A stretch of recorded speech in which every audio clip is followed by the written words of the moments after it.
Have you ever dreamed about making your own Unity game look like it's made by the best studios out there? Or turning your original cube FPS into the next Call of Duty? Many believe that creating some beautiful models and slapping on some bloom will make their game compete with some of the other best game engines and games out there, but I feel like there's a bit more to it. Today, we are going to uncover some secrets I use to turn my indie game into the next Witcher 3.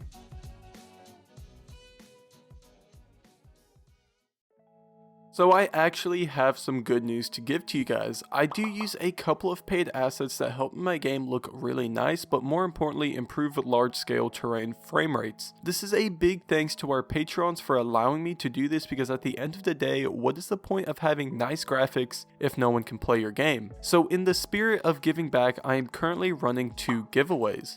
The first being for Nature Renderer. This asset not only makes your scene look amazing, but also makes it run butter smooth. This is of course a thank you to the people over at Visual Design Cafe. They hooked me up with a key to give back to you guys. And the second giveaway includes 2 winners each winning 1 asset. An old-time sponsor, BOXOPHOBIC, pitched in, and together we are giving back to the community the Vegetation engine and the Atmospheric height fog asset that he creates. They both make your world look breathtaking, and I have been using them for the better part of a year, and I can strongly recommend and I stand by them. So thank you to both of these wonderful creators for giving back to the community, and let's get right into my secrets.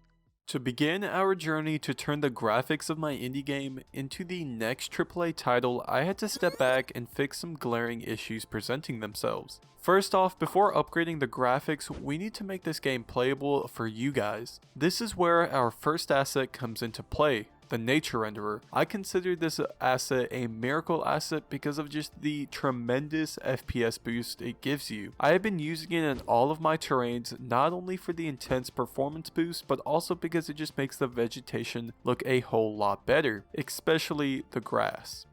But there was still a glaring issue I was having. How come in the demo scene that the Nature Renderer provided, the terrain absolutely covered in grass was running much smoother compared to mine? As I dug into the settings of the demo scene, I noticed a major difference in the scenes. I was using Unity's grass system while this demo scene was using a slightly different method. They used something on the terrain system called detailed meshes for their grass, and I was always worried that this was worse for the performance, but when I went into my game and replaced the grass using the same exact method, it actually greatly increased the performance. Like a lot. Now, not only does this increase the performance, but this is also going to be super helpful in a moment when we get into the Vegetation engine.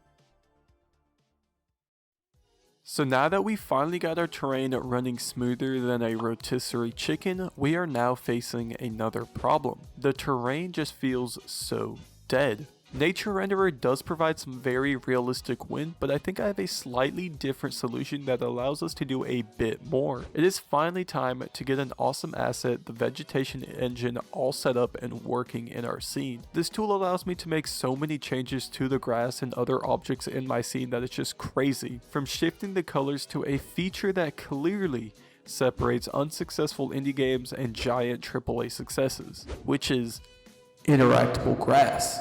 Man, I have wanted this feature in my indie game for the longest time, but since I was using the built-in grass system in Unity, I wasn't able to get this in.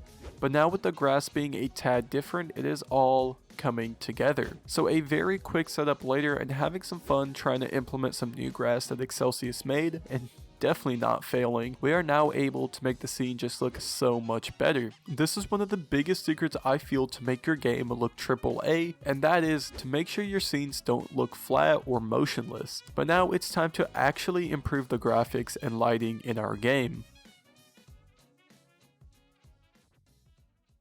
So now, after a few days, I got my map to not only run on literal potatoes, but also got it moving and grooving to the beat. Now it's time for the fun stuff. How do we turn this into this? Basically, we're gonna hit it with some big bloom, ambient occlusion, and probably some color correction, and boom, we are now competing with the likes of Skyrim, which really isn't saying much because that game is like 10 years old. Well, now that we have our post-processing carrying our game, it's time to make the game a bit foggier.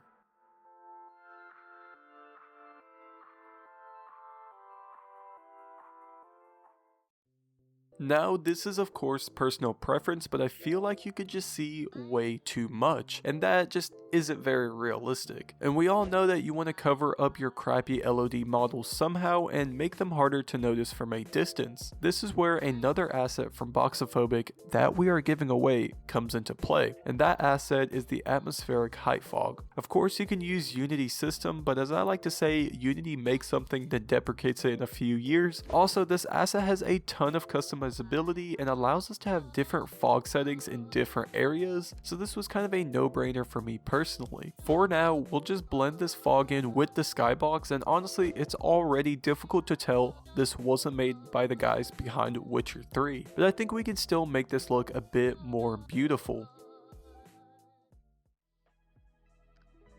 Speaking of making it more beautiful, let's finish up our scene with the latest asset I picked up, Beautify 2. I use this to complement the already existing post-processing, and at first it might seem like it doesn't do much, but just hold on. As I disable the effect, you can already notice the work it does. It clears up the image, sharpens the world, and overall makes the game look much more appealing. Then I went through just like the post-processing and kept adjusting all the features until I was quite happy with it. Something I like to keep in mind is that post-processing tools shouldn't be the main attraction of your game, and what I mean by that is your game shouldn't be carried by post-processing, but rather add on to make your already beautiful scene look even better. But now let's get into every Unity developer's least favorite part, light mapping.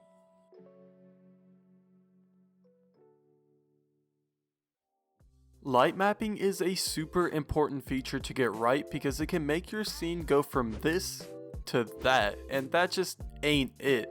This is honestly the main reason this devlog came out so late. Each light map bake takes about 2 to 4 hours with my settings, and I've baked it well over 10 times, and I still just haven't gotten it perfect. The one thing I would suggest is to actually decrease the intensity of your ambient occlusion post-processing effect and actually bake it into the scene itself, which you can do right here. I noticed using both gave me the perfect mix of the softness in the shadows and a more intense ambient occlusion to make the grass stick out a bit more. But even after hours of baking, I still just don't have a good bake because every single time I turn Unity off, the light map says adios and I have to rebake it each and every time. So I probably gotta find a fix to that. So with all of this being said, this is what my map looked like without any of the changes we made, and this is how it looked like after. It is just a huge improvement that I honestly couldn't believe I could do in Unity. Also, if you guys want your map to look like this, do not forget about the giveaway in the link in the description below, because you can make your map in Unity look like this for literally free. Now, also, let's thank our Patreons. A huge thank you to Token and now Maple. Thank you guys for being such amazing supporters, and I wanted to also give a thanks to Inconspicuous, Monsieur, Tajna, Michael, and Dennis. You guys have been awesome, and I wanted to just thank you all for the support you give us every single month. And finally, thank you all for tuning in, and we have some super special stuff coming up in the next devlog, so I'll see you then. Peace.